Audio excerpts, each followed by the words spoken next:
Hello বন্ধুরা, কেমন আছো তোমরা সবাই? আশা করি সবাই খুব খুব ভালো আছো। আমিও তোমাদের ভালোবাসায় ভালো আছি। আজকের ব্লগটা হচ্ছে আমার সাম্য বাবার জন্মদিন। 31 মার্চ আমার সাম্য সোনার বার্থডে ছিল। সাম্য সোনাকে তো তোমরা সবাই চেনো, আমার দিদির ছেলে, আমার নিজের দিদির ছেলে হলেও ও অনেক বেশি আমারও ছেলে। আমাকে ও অনেকটা বেশি ভালোবাসে। ওর মাম্মা ডাকটায় না আমি অনেকটা পূর্ণতা পাই। আর ও দেখতে দেখতে আজকে 4 বছর হয়ে গেল। জানো তো, ও যখন 31 মার্চ আমাদের জীবনে এসছিল না, সেদিন সারা পৃথিবী গৃহবন্দী ছিল। আমাদের বেলঘুরিয়াতে সেদিনকে ফার্স্ট টাইম করোনা পজিটিভ এসছিল, আর আমাদেরকে পুরোপুরি লকডাউনে থাকতে হয়েছিল। সেই সময় ফার্স্ট টাইম নার্সিংহোমে কোনো অনাগত কারোর জন্য অপেক্ষা করা, একটা ওটির সামনে বসে সেই অনুভূতিটা সে কতখানি ছিল আমি হয়তো কোনোদিন ভাষায় প্রকাশ করতে পারবো না। ও ঠিক আমার জীবনে কতটা, আমি জানি না আমাকে ও ঠিক কতটা ভালোবাসে। আমি নিজেও জানি না আমি ওকে কতটা ভালোবাসি। আমার জীবনের থেকেও অনেক অনেক বেশি দামি ও আমার কাছে। ওর জন্মদিন সবাই চেনো আমার সাম্যকে। দেখো, আমি আগের দিন 31 তারিখ রাত্রি 12টা থেকে আমি ভিডিওটা করা শুরু করেছিলাম। ও হওয়ার পর থেকে ফার্স্ট বার্থডে থেকেই আমি রাত্রি 12টার সময় একটা কেক কাটিয়ে ওকে সেলিব্রেট করি। এটা আমার ভীষণ ইচ্ছা।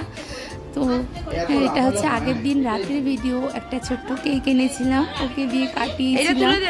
আর আমার দিদির হাতে দেখো একটা ফোন রয়েছে সমানে ভিডিও কলিংয়ে।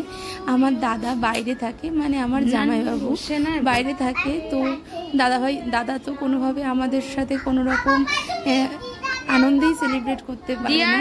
তো সবসময় ভিডিও কলিংয়ে দিদি রেখেছিল। দিদিরও একটা অনেক ফাঁকা জায়গা, দাদা সবসময় সব অনুষ্ঠানে আসতে পারে না।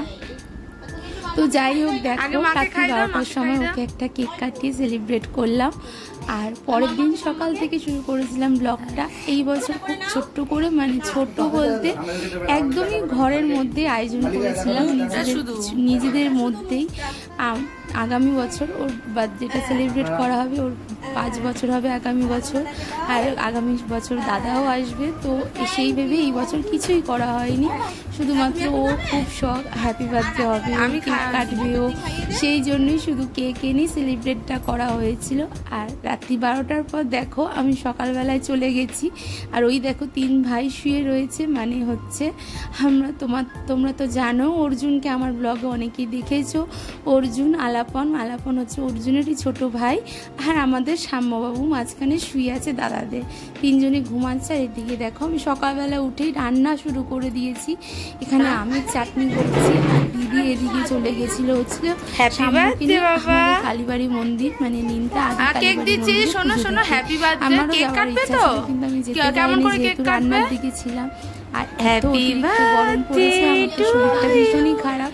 আর গলার ভয়েস শুনে তোমরা বুঝতেই পারছো সেই যে কবে আমার গলা বসেছে, এখনো পর্যন্ত আমার গলা ঠিক হয়নি। আর এদিকে দেখো আমি ওকে একটু আদর করতে করতে উইশ করছিলাম হ্যাপি বার্থডে। আর ও তো সকালবেলা উঠেই বলছে ও কেক কাটবে।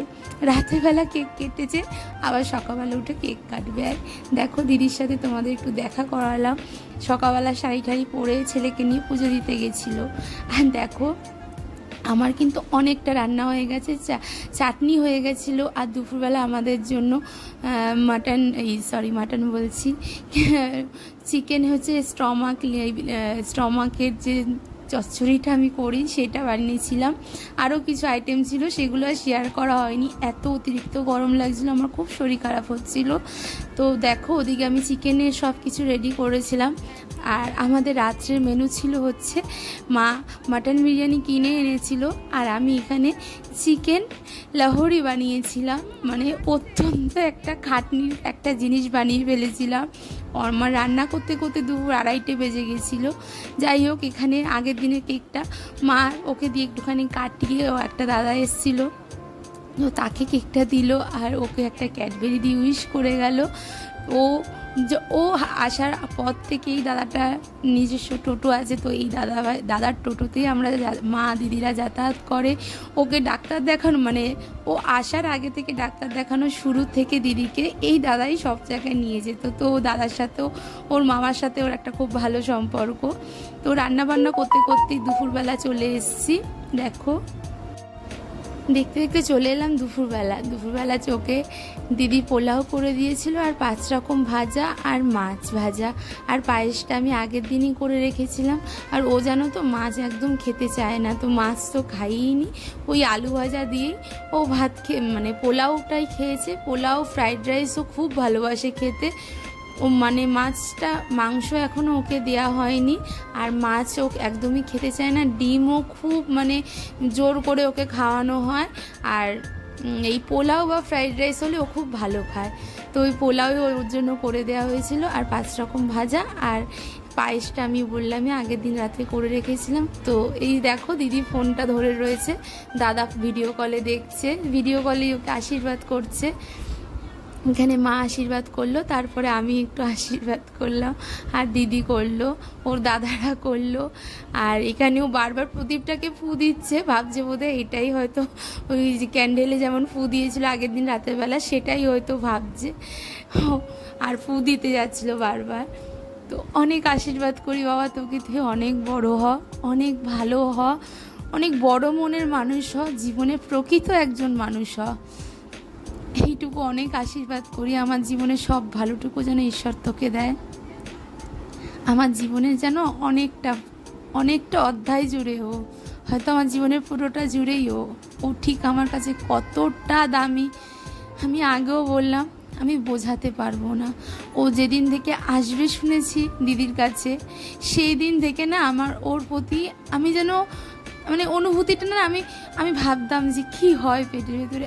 হ্যাঁ বলতে পারো অনেকে, আমি হয়তো এখনও সেই সুখটা পাইনি, তাই জন্য হয়তো বেশি করি একটু, জানি না পাবো কি না, ঈশ্বর জানে। যাই হোক, তো ও আসার আগে থেকে না আমি ওকে যেন ফিল করতে পারতাম। আর তোমাদেরকে আগেও বলেছি যে ও আমার প্রতি কী যে টান আমি জানি না। আজকে হচ্ছে মঙ্গলবার দিনকে আমি ভয়েস ওভার দিচ্ছি ভিডিওটার। আজকে আমি চলে এলাম বাড়ির থেকে, তো মনটা ভীষণই খারাপ আর আমার শরীরও ভীষণ খারাপ। এত আসার সময় ও কাঁদছিল না, আমি কি বলবো, ও কি আমি বলতে পারছি না, এত কষ্ট হচ্ছিল আসার সময়। আমি ভাবি যে ও কি, আমি কিছু বলতে পারছি না, আমার মাথা কাজ করছে না। যাই হোক, দেখো তোমরা ভিডিওটা, আশা করি তোমাদের ভালো লাগবে। ভালো লাগলে লাইক কমেন্ট করো, আর আমার চ্যানেলে নতুন বন্ধু হলে অবশ্যই চ্যানেলটিকে সাবস্ক্রাইব করে আমাকে একটু সাপোর্ট করো। তোমাদের ভালোবাসা, তোমাদের সাপোর্ট আমাকে অনেকটা এগিয়ে নিয়ে এসছে। তোমরা যদি এইভাবেই পাশে থাকো, এইভাবেই ভালোবাসা দিতে থাকো, তাহলে হয়তো আমি টিকে থাকবো এই ইউটিউব জগতে। তো তোমাদের যদি ভিডিওটা ভালোও না লাগে তাহলে রিকোয়েস্ট করব, প্লিজ চালিয়ে রেখে দিও তোমরা, শুধু একটু আমার তাহলে ওয়াচ টাইমটা বাড়বে। প্লিজ কেউ স্কিপ করে দেখো না, ভালো না লাগলে চালিয়ে রেখে দিও, তাহলেও আমি ওয়াচ টাইমটা পাবো। তো এটাই তোমাদের কাছে রিকোয়েস্ট। আর যারা আমাকে প্রত্যেকটা সময় সাপোর্ট করছো না, তাদেরকে আমার অনেক অনেক অনেক অনেক থ্যাঙ্কস, অনেক ভালোবাসা গো। তো দেখো বিকেলবেলা চলে এসেছে, এই স্পাইডারম্যানের ড্রেসটা ওকে অনলাইনে দিদির দেখেছিল, আমি ওকে গিফট করেছিলাম। তো এটা আমার তরফ থেকে দেয়া, আর ওর আপু আমার বরকেও আপু বলে, তো সেইটা ওর আলাদা দিয়েছে। আর দেখো স্পাইডারম্যানের ড্রেসটা পরে ও স্পাইডারম্যান হয়েছে, দেখেছো কেমন গ্লাভসটা হাতে গোটাচ্ছে আর স্পাইডারম্যানের মতন পোজ দিচ্ছে, এত ভালো লাগছিল আমার। স্পাইডারম্যান বলছে, আমি স্পাইডারম্যান, আমি শক্তিশালী, আর আমাকে যদি কেউ ধরে, অর্জুন আলাপন একটু আমাকে ধরে বলছে এটা আমার মাম্মা, আমার মাম্মা, ব্যাস ওদেরকে মেরে পাট করে দিচ্ছে, না ও এটা আমার মাম্মা। তো দেখো জন্মদিনের দিন সন্ধেবেলায় চলে এসেছি, আমি একটু এখানে রেডি হয়ে নিয়েছি, আর আয়না দিয়ে তোমাদেরকে একটু হাই বলে দিলাম। আর এখানে আমি একটা কুর্তি পরেছিলাম, লেমন কালারের চিকনকারি কুর্তি পরেছিলাম, এইটা পরেই কাটিয়ে দিয়েছি। আর প্রচণ্ড গরম, আর গরমের জন্য আমার শরীরটাও খুব খারাপ। দেখতেই পাচ্ছ মুখ চোখ দেখেই যে আমি প্রচণ্ড ঘেমে যাচ্ছি আর লাল হয়ে গেছি। দেখো আমার সাম্যর সাথে একটু ফটো তুলে নিচ্ছিলাম এখানে। আমার স্পাইডারম্যান বাবা, দেখো কি কিউট লাগছে আমার সোনাটাকে, আয়না দিয়ে দেখছি। আবার দেখো ভিডিওটা ভয়েস ওভার দিতে গিয়ে আমার দেখে এত হাসি পাচ্ছে না। আবার প্যান্টটা খুলে যাচ্ছিল, প্যান্টটা একটু বড় হচ্ছিল। আর এদিকে দেখো ওর একটা দিদি ওকে ওর জন্য কত বড় একটা টেডি নিয়ে এসছে। ও তো খুব খুশি হয়ে গেছে, বলছে আমি ওকে নিয়ে শোবো, ওকে নিয়ে রাতেবেলা ঘুমাবো, আমি ওকে ভালোবাসবো। ওর এরকম একটা টেডির অনেক দিনের শখ ছিল, তাই জন্যে মনে ওর দিদি নিয়ে এসছে ওর জন্য। আর এখানে টেডিটা নিয়েও বসে পড়েছে। একটু বলছিলাম পোজ দে বাবা, ফটো তুলবো, আর ও পোজ দিতে মাস্টার।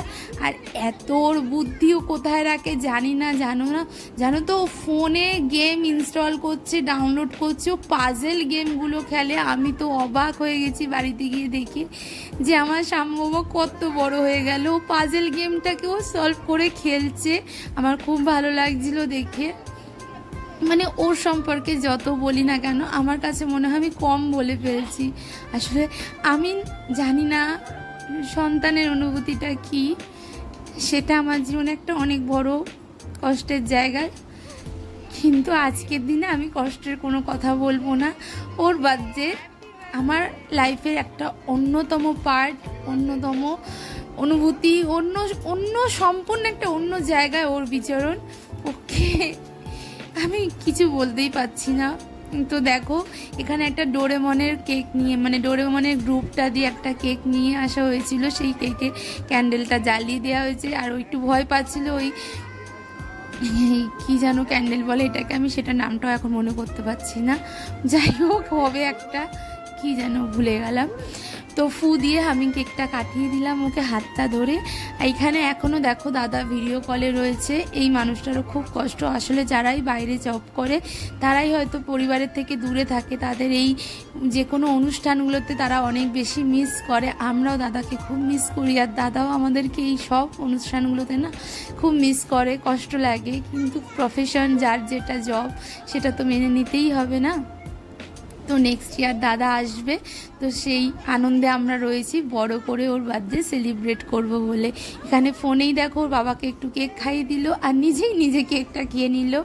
সবাই মিলে আমরা ওকে একটু কেক খাইয়ে দিলাম, খাইয়ে দিয়ে এইভাবে ওর বার্থডেটা সেলিব্রেট করলাম।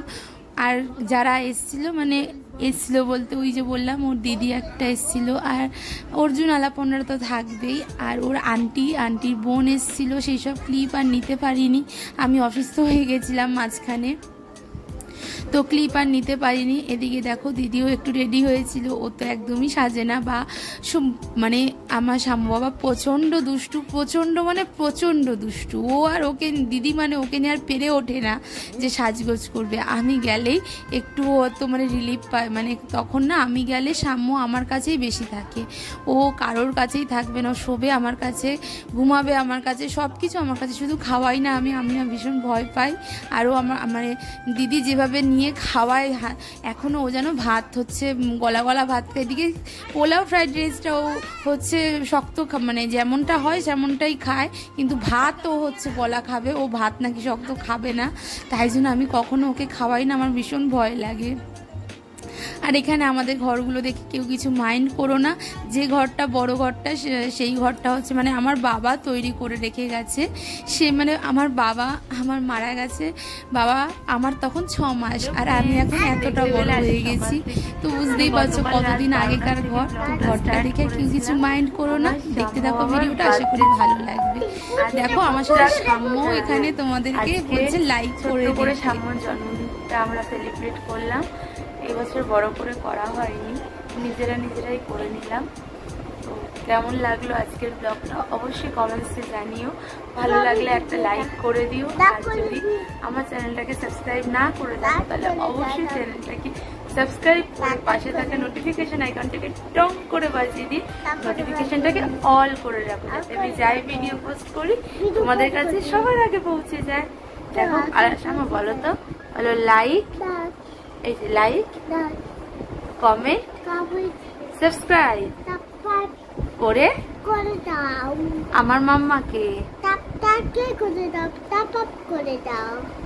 আমার মাম্মা, আমার বাবাকে tata, tata, good night, good night. ভালো থেকো বন্ধুরা, বাদা থেকে বন্ধুরা দেখা হবে দেখাবে নতুন কোনো দিনে দুটো করে দিদি নতুন কোনো ভিডিওর সাথে। নিদু তাকে ততক্ষণ সবাই রাতে করতে দেয়। সুস্থ থেকো, দুটো দিকো ভালো থেকো। বাদা দিকো আর আমার আবার সুমিত্রা জাইনি দাদি পাশে থেকো। পাশে দিকো। চলো বন্ধুরা, দাদু বন্ধুরা টাটা, বাই বাই, বাবাই গুড নাইট। গুড